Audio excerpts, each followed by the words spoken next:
ગાડી પાછળ બેન લાયસન્સ લઈ આવ્યા છો? જાવ ને હવે, ગાડી શીખી હું, ચલાવી મેં, ઓવરટેક મેં માર્યા, ત્યારે જ એક લાયસન્સ મળશે આપણને. યુહુ! તને કોઈ દિવસ નહીં મળે. ઉલટાનું તને જે શીખવાડતું હતું ને એ મોટર ટ્રેનિંગ સ્કૂલ નું લાયસન્સ કેન્સલ થઈ ગયું.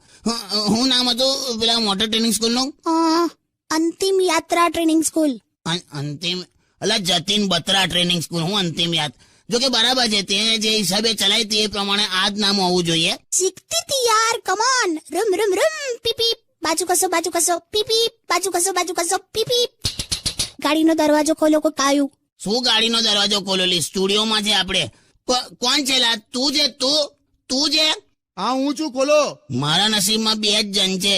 એક આ બેઠેલી માઇકલ સુમાકર અને એક તું માઇકલ કશું ના કર. ખોલો ને યાર, ખોટી હોશિયારી મારો છે યાર. એ અકળાઈશ નહીં ને તો નહીં ખોલતો. જા થાય કર લે. ના યાર સોરી યાર, તું ખોલો યાર.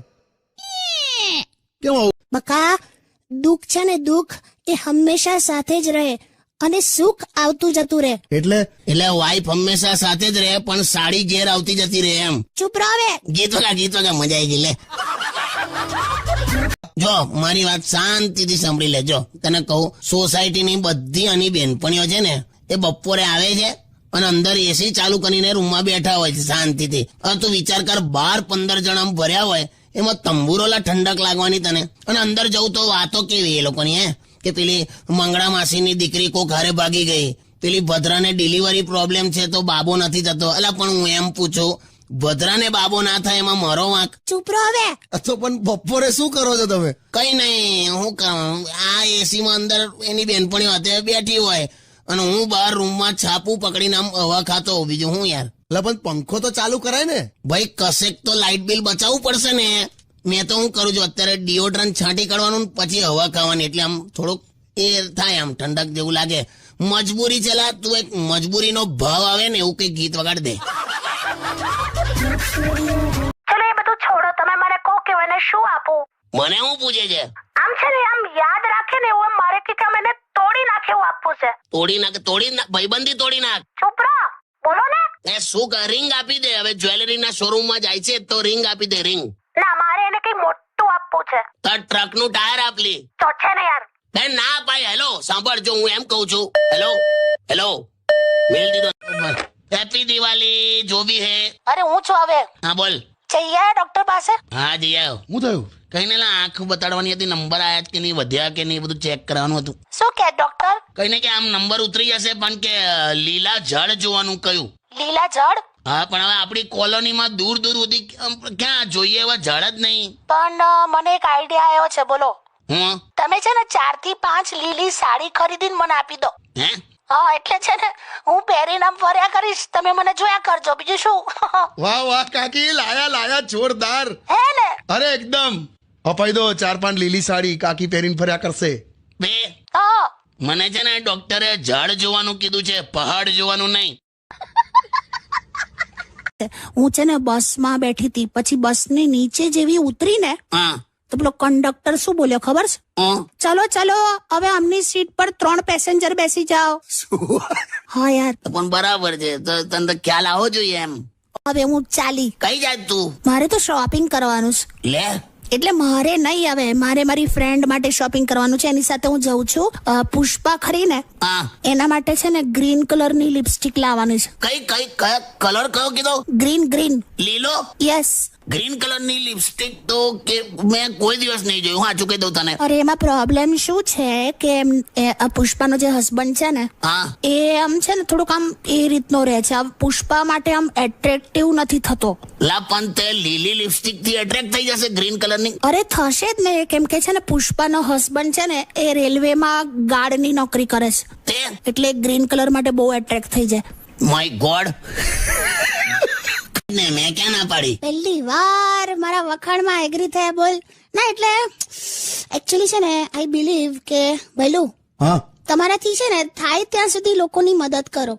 બી સેન્સિટિવ. આમ જેવું કે હમણાં પરમ દિવસે મેં એક બ્લાઇન્ડ વ્યક્તિ છે ને જે જોઈ નતા શકતા, એમને રોડ ક્રોસ કરાવીને સામે લઈ ગઈ. પછી પેલો એટલો બધો ચીડાયો ને, કેમ કે એને એ બાજુ જવું જ નતું. બેરે આ બાજુ આવેલો ત્યાં પાછી પકડીને તઈ મૂકી આવી. એવું થાય હવે. એટલે બરાબર જોઈ લેવાનું, સમજી લેવાનું. ઓકે. આ શું છે પણ? શું કરે છે? જમવા બેઠી છું. શું બનાવ્યું? ભાખરી ને શાક. કમલી તે તો હવારે એવું કીધું હતું ને કે જમવામાં 2 ઓપ્શન હશે, તો એક જ શાક બનાવ્યું? 2 ઓપ્શન જ છે. ખાવું હોય તો ખાઓ, ના ખાવું હોય તો ના ખાઓ. આ ઓપ્શન છે. તારે તો ઇન્ટરનેટની જરૂરત જ નથી, તું તો એમને વર્લ્ડ વાઇડ છે એમ. ચૂપ રહો. તું અહીંયા ઓડકાર ખાય ને તો કંડલામાં પવન ચક્કી ફરજ. બોલ. બે શાંતિ રાખો ને યાર. પણ તું સ્વીકાર, આ પીઝા પાસ્તા બર્ગર ને બધું ખાખા કરે છે, તું તારી ભૂલ સ્વીકારતી નહીં કોઈ દિવસ, ખબર? હોતું હશે. અત્યાર સુધી તે એક જ ભૂલ સ્વીકારી છે કઈ? કે મારી સાથે લગ્ન કરીને તે ભૂલ કરી જ બસ. હસી લે વગાડ લાગી.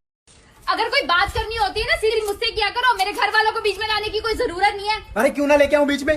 जब टीवी खराब होता है तो हम कंपनी वालों को गालियां देते हैं, टीवी को थोड़ी देती हैं. છોકરીઓને એવું જોઈએ, મેચિંગ નું બધું જોઈએ. ડ્રેસ તો ઠીક, પણ મોજા હોય ને મોજા, એ પણ ડ્રેસના મેચિંગ ના પહેરીએ અમે બધા. બોલો, અને અમે મોજા સૂંઘીને નક્કી કરીએ કે આજે ફરી પહેરાય એવા છે કે ધોવા નાખી દઈએ. હટ ગંદા સોંગ વગાડો. ના, તું તો પાયલોટ છે, પાયલોટ. પાયલોટ હું શું ઉડાવું છું? મારા પૈસા. ખોટી એ ના કરો. વાંસ ફાટી ગયો હોય એવો તો અવાજ છે તમારો. પોસેન ના મારી જા, ઠંડા પાણીથી નવડાવી દઈશ. ના ના ના તા ગાડલામાં બરફ ભરી દઈશ. ના, હવે સોરી કીધું ને. જોઈ લેશે. સ્ત્રી અને પુરુષ બરાબર છે. ઓકે. હા, બરાબર જ છે. હું ક્યાં ના પાડું. હવે છે ને, હવેથી ગેસના બાટલાને રેગ્યુલેટર તું બદલજે. હા ના, જો હવે સાવ એવું ના કરો તમે. ક્યાં ઢીલી પડી બેટા? કાકા એવું નહીં, અમુક કામ તો તમારે કરવાના જ હોય છે ને, તમે આવું બધું ના કરશો. હા, હું કરી દઈશ. ચાલ. પછી એવું કહેતી હતી કે લોકોને કે ખરો કે સાચો પ્રેમ મળી જાય છે એમ. કોણ કહેતી હતી? નિર્મળા. એટલે હજી તમે એના ટોપિક પર છો? આ તો યાદ આવ્યું એટલે પછી મેં કીધું. હા, શું? મેં પણ કીધું કે ખબર નહીં લોકોને સાચો પ્રેમ કેમનો મળી જાય છે. બાકી મને તો ટ્રેનમાં ચાર્જિંગ પ્લગ વાળો ડબ્બો પણ નહીં મળતો. પછી આમ હે કરીને હસી, થોડી આમ જોક કર્યો તો ખુશ કરાવી દીધી મેં. પત્યું તમારું હવે? હા. હવે સાંભળો, આપણી કામવાળીને હજી આવવામાં 7 દિવસ બાકી છે. હા, ઓહો, મને એની એટલી યાદ આવે છે ને. મને પણ. હે શું? અને સાંભળો, પેલી બીજી વાત એવી હતી, હા, પેલી આપણી ગાડી છે ને એની હવા પાછી નીકળી ગઈ. એ ટાયર છે ને એ પંચર જ છે, હવે એ બદલાવાનું જ છે. ના ના, સાંભળો, એ આખું ના બદલાવશો. કેમ?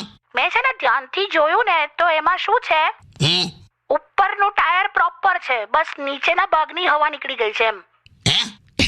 એટલે છે ને નીચેની સાઈડ થી જ પંચર છે એવું. તું દોસ્ત શું કરું તારું? કેમ, બરાબર તો કીધું.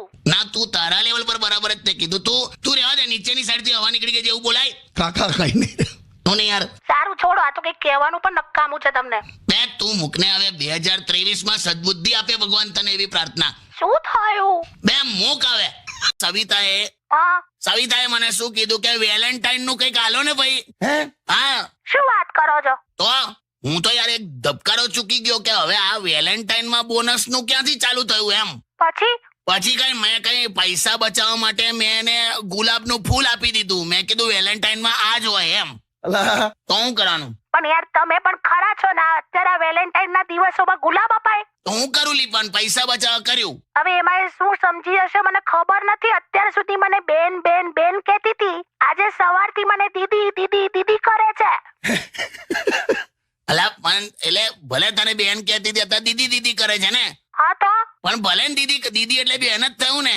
જો એક વાત સમજી લો, હું એક સ્ત્રી છું, એટલે એનો આ દીદી દીદી નો અર્થ મને બહુ સારી રીતે સમજ પડે છે. લા યાર, એટલે છે ને તમે એનું વેતન ચૂકવી દેજો. ચૂકવેલું જ છે. ના, વધારે ચૂકવી દેજો. મને વેતન પોસાશે, મને સોતન નહીં પોસાય. અરે કાકી ક્યાં છો યાર? I miss you. બે એટલે હવે આમ એ સાદી રીતે કીધું. અરે બૈલું તું આવ ને, મસ્ત તું જો. આમે જો વેલેન્ટાઇન વીક ચાલુ થઈ ગયું છે. Happy Valentine week. Yeah same to you કાકી. કઈ ગયેલી વે? બ્યુટી પાર્લર માં આવી છું. કમ તઈ? અહીંયા દાળ ચોખા ને બધું લેવા. હરકા જવાબ આલ ને. પણ બ્યુટી પાર્લર માં શું કરવા આવ્યો? તારે હું તું અત્યારે યાર આ ખર્ચો કરો જો. કાકા શાંતિ રાખો. અરે આ વેલેન્ટાઇન વીક કહેવાય, તમને સમજો? એકદમ મસ્ત હું તૈયાર થઈશ ને, બ્યુટીફુલ આમ પેલું મેકઅપ ને બધું કરીશ ને. અને બે સરકારી આવાસના બિલ્ડિંગ ને કલર મારો એટલે નવું ના થઈ જાય. કાકા તારે જો ને. અરે તમારા માટે તૈયાર થઈ છું, ખબર છે તમને? હા, પણ મને રેવા દે, ચાલશે એમ. અરે કેટલો મસ્ત મેકઅપ કરે. મેં તમને બધા વોટ્સએપ પર ફોટા મોકલ્યા છે મારા, તમે જો. સેલ્ફી પાડીને જે ડિલીટ કરી દેવામાં આવે ને એ જ અસલી ફોટો, બાકી બધી મોહ માયા છે. પત્યું તમારું? હેલો. હલો, સાંભળો. હા એટલે આપણા સોસાયટી વાળા બધા એવું કહે છે કે પેલા લોકેશભાઈ ખોઈ ગયા છે ને, હા. તો કે હવે પોલીસ કમ્પ્લેન કરાવી દઈએ એમ. કોણ કોણ કોણ ખોઈ ગયું? એટલે અમારા સોસાયટીમાં એક લોકેશભાઈ કરીને છે, કંઈક નર્મદા પરિક્રમામાં નીકળ્યા હતા, 1.5 મહિનાથી કોઈ કોન્ટેક્ટ જ નહીં. અરે બાપરે. લોકેશનું લોકેશન ખોઈ ગયું છે એમ. સાંભળો, હા, તો બધા કહે છે પોલીસ કમ્પ્લેન કરવી છે. કોઈ જરૂર નહીં, લાચું કહું તને. કેમ એવું કહો છો? જો આ લોકેશ છે ને, છેલ્લા કેટલા વખતથી ઇન્સ્યોરન્સનું પ્રીમિયમ ભરતો નહીં. હા ઈએમઆઈ પર બધું ચાલે છે, ઘર ગાડી બધું લોન પર છે, ચૂકવતો છે નહીં. હા તો તે તમે ચિંતા ના કરો, બેંક વાળા જાતે જ શોધી કાઢશે એને. હા ચુલા, બરાબર. બેંક વાળા આ બાબતમાં બહુ સ્પીડમાં હોય છે. તમે શ્યોર છો? હાલી શ્યોર એક પડ. શું છે? રેવા દે ને, હુવા દે ને, કઈ ઉઠાડીને હેલો બોલાવડાવે. અરે આ ઉઠે ને એટલે તરત જ રડે જ છે. બોલો, આખો દિવસ રડ રડ રડ રડ. તો પણ શું કરેલી, બીજું શું કરે બોલ. માથે વાળ ના હોય, મોંમાં દાંત ના હોય, બોલતા આવડતું ના હોય, ચાલતા ફાવતું ના હોય, માણસ રડે નહીં તો શું કરે? યાર તમે તો કેવું બધું એનાલિસિસ કરો છો. તમે મૂકી દે, તે સાવ ટાઈમ પાસ કરવા જ ફોન કર્યો, મને ખ્યાલ આવી ગયો. મૂકી દે, ચાલ હું પછી શાંતિથી ફોન કરું. ચાલ.